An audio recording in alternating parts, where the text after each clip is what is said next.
This will be a long video. I want to explain you how you can reduce the functionalities of your app. This is what I would needed or I should had learned when I was starting out.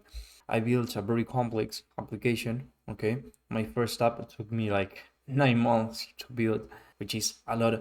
Not 9 months of coding, but I started by first thinking about building the app. Then I postponed the building the app, and I waste a lot of time. So I believe this video is exclusively for builders, okay, for developers, because every time that you're building the app, you tend to build new functionalities, okay, new features, and that's what it makes you to not get users, to waste a lot of time building your apps and to not be successful.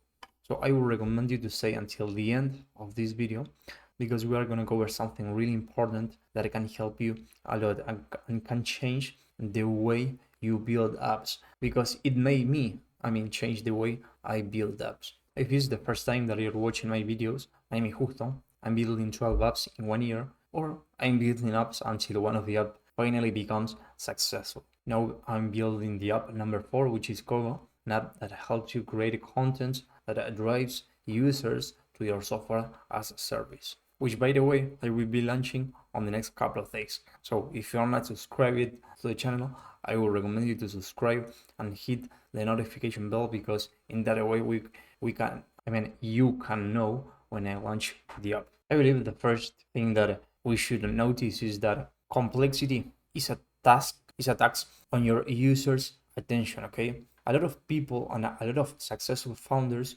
were successful and are successful because they could have a lot of features, okay?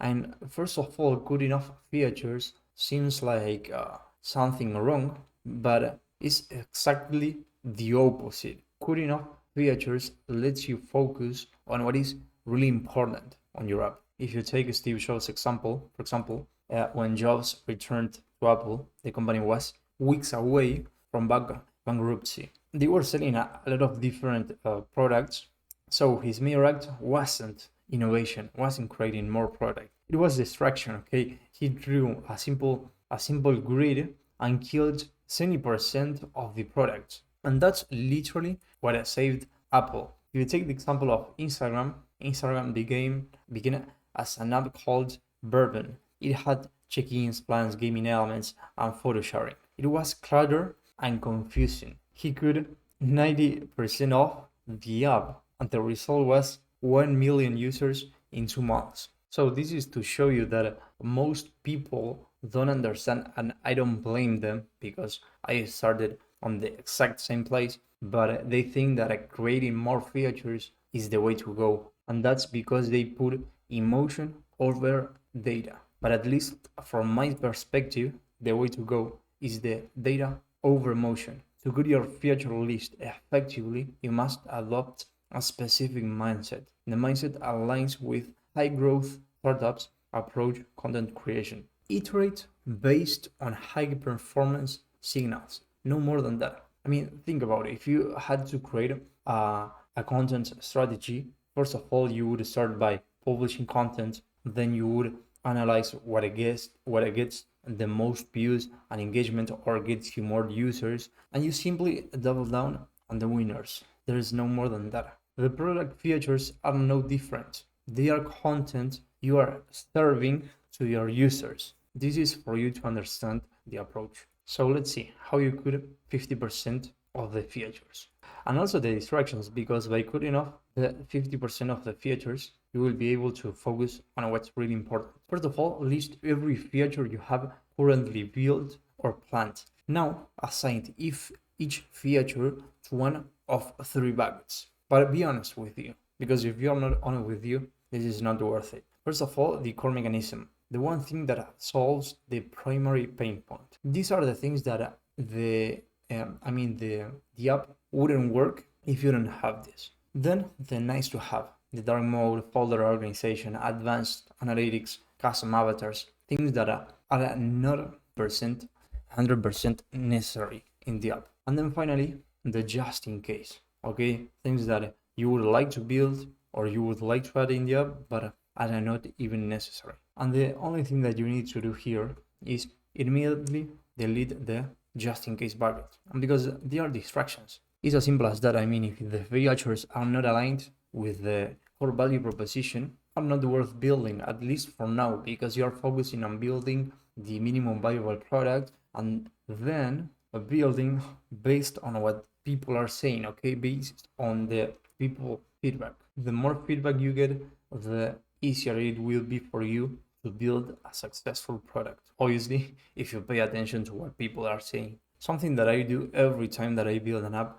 and it could be very useful for you, is I write on a piece of paper the core value proposition of the app that I'm building, and I put it on the wall. So every time that I wake up, I see the piece of paper with the core value proposition, and in that way, I don't distract. I don't get distracted with shiny features that are not aligned with the app. Then the signal to noise analysis. Look at your nice to haves, okay? Because this is where we apply the data-driven principle. Ask yourself, does this feature directly help the user achieve the aha moment of the core mechanism? If you're building an email tool, thus changing the background color help the user send an email faster? Probably not. It is noise. So if you're building a habit tracker, thus social sharing help the user track a habit? Probably not initially, and all those features are just noise. So if a feature does not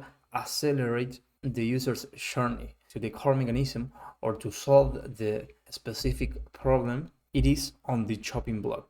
Then you can use the 80-20 rule, which is the Pareto's principle, that it tells you that 80% of your results come from 20% of your efforts. So pay attention to the 20% of the features that are making people stay in the app and solving the specific problem, and cut off 80% of the features that are making the user waste time. It's as simple as that. When you cut off 50% of your features, your marketing becomes razor sharp, okay? Something that said, for example, we are in an AI-powered cross-platform project management solution with time tracking, invoicing, chat, and Gantt charts could become something like the project management tool for people who hate complex project management tools, and it becomes much more focused, specific, so more effective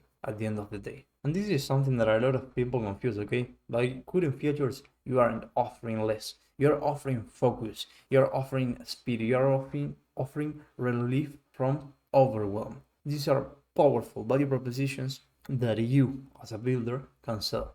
And finally, okay, the thing that I think that you as a founder can train the most, or the thing that can help you the most, is training the no muscle, which means saying no, simply saying no to all the features that don't drive you results. I hope this video helped you. If this helped you, you would also help me a lot if you subscribe to the channel and you hit the like button, because in that way we can keep reaching new people, and it only takes 2 seconds. I will see you on the next video.